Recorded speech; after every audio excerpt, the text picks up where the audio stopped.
Investment in securities market are subject to market risks. Read all the related documents carefully before investing. हर आपदा, हर परेशानी, हर विपत्ति कुछ न कुछ सिखा करके जाती है। तो बाजार की इस गिरावट से क्या ऐसी चीजें हैं जो मैंने सीखी, ये आज के वीडियो में मैं आपको बताने जा रहा हूं। तो आज का वीडियो बहुत विशेष है, दिल से निकला है, दिल तक पहुंचेगा, तो अंत तक जरूर देखिए।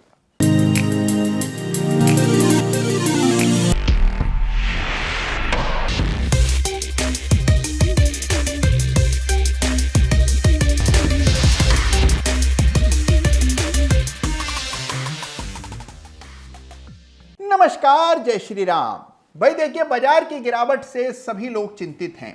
पोर्टफोलियो को देखने का मन नहीं करता।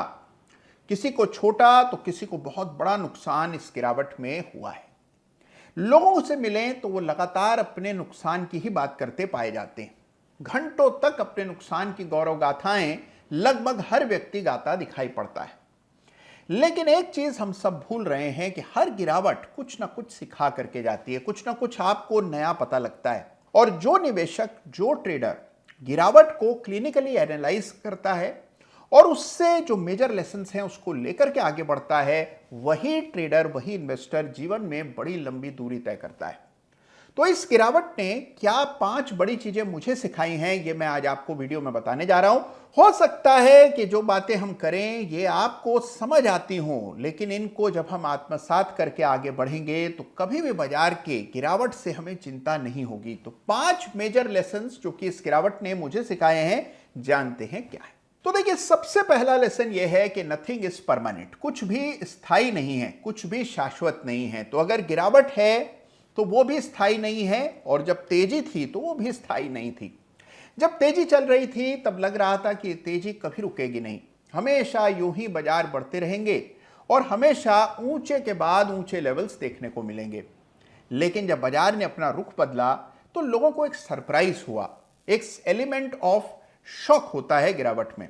हमें लगता है कि यार ये कैसे हो गया, इतना कैसे गिर गया, इतना तो गिरना ही नहीं चाहिए था। हम तो सोचे बैठे थे कि बाजार कभी गिरेगा ही नहीं। तो पहली चीज ये कि कोई प्रेजुडिस, कोई पूर्वाग्रह मन में मत रखिए। बाजार कभी भी हमेशा नहीं बढ़ते रहते हैं और ना ही हमेशा गिरते रहते हैं। जब आपको लगने लगता है कि अब इस बाजार का कुछ नहीं हो सकता, ये कभी उठेगा नहीं, कभी बढ़ेगा नहीं, सब कुछ मिट्टी हो गया है, आप मान करके चलिए कि वहीं से बाजार टर्न अराउंड लेता है, जैसे हमने 2020 के फॉल में देखा। और ठीक वैसे ही जब हर व्यक्ति को लगने लगता है कि शेयर बाजार से बेहतर कुछ नहीं है, सारे पैसे शेयर बाजार में ही डाल देने चाहिए, तभी आप देखिए बाजार का टॉप लग जाता है। और ये बिल्कुल फलीभूत होते हुए इस गिरावट में हमने देखा। तो एक लेसन, नथिंग इज परमानेंट। जो पेशेवर निवेशक होते हैं, प्रोफेशनल्स होते हैं, अनुभवी होते हैं, वो तैयारी करते हैं तेजी में हमेशा कि गिरावट आएगी तो उससे कैसे निपटेंगे। और गिरावट में हमेशा ये तैयारी रखते हैं कि जब तेजी आएगी तो हम कैसे रिएक्ट करेंगे। अब देखिए, तेजी का मौका तो निकल चुका है, गिरावट भी आ चुकी है। तो अब हमारे मन में, हमारे विचार में सवाल ये होना चाहिए कि अगर मान लीजिए तेजी आएगी तो कौन कौन से वो लेवल्स होंगे, कौन कौन से वो सिग्नल्स होंगे जिन्हें देख करके हम फैसला करेंगे कि हां, अब गिरावट रुक गई है और यहां से तेजी बनेगी। अगर आप तेजी में एग्जिट करना चूक गए तो कम से कम मंदी समाप्त होने के बाद तेजी का हिस्सा बनने से मत चूकिएगा। तो यह बात याद रखिए, यह है पहला लेसन, नथिंग इज परमानेंट। दूसरा मेजर लेसन है कि एग्जिट करने की जो विंडो होती है, जो मौका होता है, वो बहुत कम समय के लिए खुला रहता है। बाजार गिर रहा होता है, स्टॉप लॉसेस हिट हो रहे होते हैं, चार्ट पर ब्रेकडाउन्स आ रहे होते हैं, डिस्ट्रीब्यूशन पैटर्न्स इमर्ज होते हैं, और उस समय एग्जिट के स्पष्ट संकेत चार्ट पर होते हैं। आपको, मुझे, जिस किसी व्यक्ति से भी आप मिलते थे कुछ महीनों पहले, लगभग सभी को लग रहा था कि बाजार बहुत ज्यादा बढ़ गया है और अब जो गिरावट आ रही है ये कुछ अलग है, हो सकता है कि बड़ा करेक्शन आ जाए। इस बात की चिंता लगातार हम जता रहे थे, लेकिन इसके बावजूद अपने चार्ट्स के सिग्नल्स को इग्नोर करके हम अपने ही पूर्वाग्रहों में ग्रसित रहे। तो दूसरी बात यह है कि अगर निकलना चाहते हैं तो समय रहते निकलना बहुत जरूरी है। जब पहला संकेत एग्जिट का आए चार्ट पर तभी निकल जाना चाहिए। यह मत सोचिए कि इससे बेहतर एग्जिट का कोई मौका शायद आ जाए। जैसे ही चार्ट पर एग्जिट का संकेत मिले, 2-5 रुपए की तेजी आ जाएगी और थोड़ा सा ऊपर निकल जाएंगे। इस फेर में कई बार निकल पाना मुमकिन ही नहीं होता और फिर गिरावट जब इतनी तीव्र आती है तो फिर ना निकलते बनता है और ना ही रखते। तो इस स्थिति से बचने के लिए जरूरी है कि एग्जिट की विंडो जैसे ही खुलती है और वो बहुत कम समय तक खुली रहती है, तभी आपको निकलना होता है। इसलिए ठोस फैसला, दृढ़ निश्चय आपको करना चाहिए कि जैसे ही एग्जिट आएगा एग्जिट करेंगे और उसको पूरे फोकस के साथ, रूल्स के साथ आपको एग्जिट करना है। जिन्होंने एग्जिट किया समय पर, उन्हें इस गिरावट में कोई खास परेशानियां नहीं आई, तो मेरी इस बात को याद रखिएगा कि एग्जिट सबसे इंपॉर्टेंट है और एग्जिट का मौका बहुत कम समय के लिए उपलब्ध होता है। तो जैसे ही चार्ट पर एग्जिट का संकेत आए, बिल्कुल सोच विचार मत कीजिए, तुरंत निकलने का प्रयास कीजिए। तीसरी और अहम बात, अपना निर्णय स्वयं लेना पड़ेगा। आप किसी पर आश्रित नहीं रह सकते, किसी की बात पर विश्वास नहीं कर सकते, क्योंकि किसी को भी कुछ खास इंसाइट्स नहीं होते हैं। जिस तरह आप चार्ट्स देख रहे हैं, बाकी लोग भी चार्ट्स देख रहे हैं। तो इस पूरी गिरावट का लेसन यह है कि you should rely on your own analysis. अगर आप अपना खुद का तर्क लेंगे, खुद का एनालिसिस करेंगे, तो आपको बेहतर समझ होगी और आप समय पर निकल पाएंगे।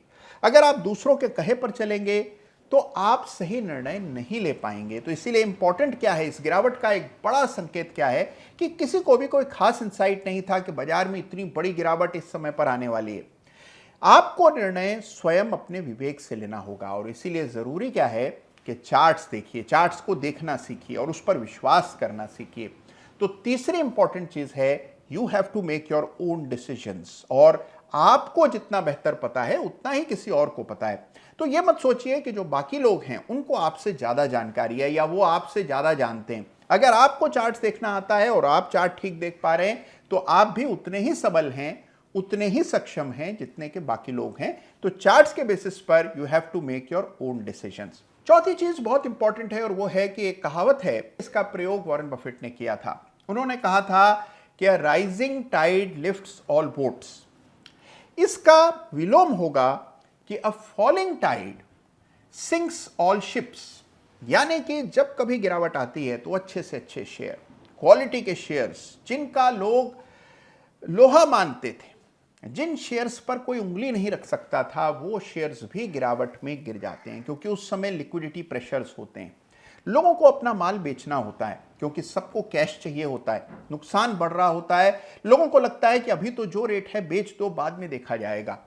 और इस मास सेलिंग, मास एग्जिट की वजह से कई बार कीमतें बड़ी तेजी से घटती हैं और अच्छे से अच्छा शेयर भी इस गिरावट की चपेट में आ सकता है और अपनी बड़ी वैल्यू खो सकता है। तो इसीलिए इस चौथी चीज को भी याद रखिए कि a falling tide sinks all ships. तो कुछ भी बचा हुआ नहीं रहता गिरावट में, चाहे आपका शेयर कितना ही अच्छा हो, कितना ही स्ट्रांग हो, कितने ही स्ट्रांग फंडामेंटल्स हों, कितने ही बड़े निवेशक उसमें निवेशित हों, अगर चार्ट कमजोर हो गया है, ब्रेकडाउन हो रहा है, बाजार कमजोर हो रहा है, स्मॉल कैप निफ्टी के ब्रेकडाउन हो रहे हैं, तो फिर चाहे शेयर कितना भी पुख्ता हो, स्टोरी पर आपको कितना भी विश्वास हो, टाइमली स्ट्रेटेजिक एग्जिट लेना बहुत जरूरी है।